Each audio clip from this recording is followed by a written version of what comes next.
Agenda du président de la République qui a reçu ce jeudi en fin de matinée au palais présidentiel le représentant spécial du secrétaire général de l'ONU pour l'Afrique de l'Ouest, M. Saïd Djinnit. Compte rendu Viviane Haïm. Le représentant spécial du secrétaire général de l'ONU pour l'Afrique de l'Ouest, Saïd Djinnit, était reçu en fin de matinée au palais présidentiel par le président de la République.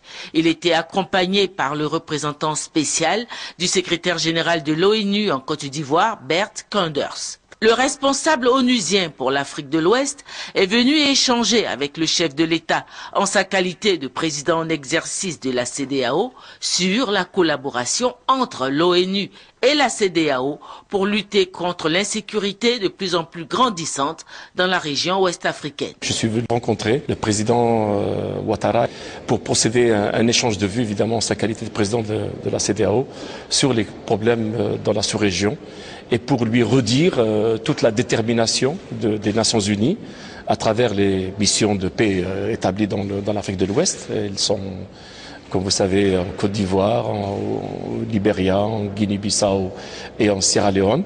Et à travers le Bureau des Nations Unies pour l'Afrique de l'Ouest et à partir du siège, tout à fait déterminé à renforcer la collaboration avec la CEDEAO sous le nouveau leadership du nouveau président de la commission de la CEDEAO et du président de la CEDEAO. Et donc nous avons échangé sur les possibilités de renforcement de cette collaboration dans les différents domaines qui préoccupent le leadership de la communauté de l'Afrique de l'Ouest. Nous avons évidemment évoqué les questions de la crise au Sahel. Nous avons parlé des problèmes de la piraterie. Nous avons évoqué les questions de mouvements transfrontaliers illicites dans la région du fleuve Mano et notamment entre le Libéria et la Côte d'Ivoire. Nous avons évoqué d'autres problèmes qui affectent la stabilité de la sous-région, qu'il s'agisse du problème de la drogue, du crime organisé, du terrorisme, de la problématique des élections et de la sécurité.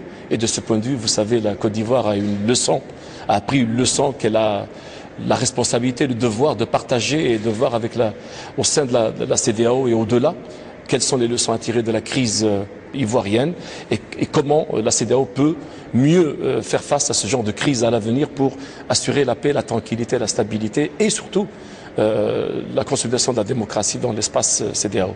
J'étais heureux de l'opportunité que m'a donnée son Excellence Monsieur le Président de la République en sa double capacité, y compris le Président de la CEDEAO, de me recevoir et d'évoquer avec moi toutes ces questions et des encouragements qu'il nous a donnés au renforcement de la collaboration entre les Nations Unies, la CEDEAO et les pays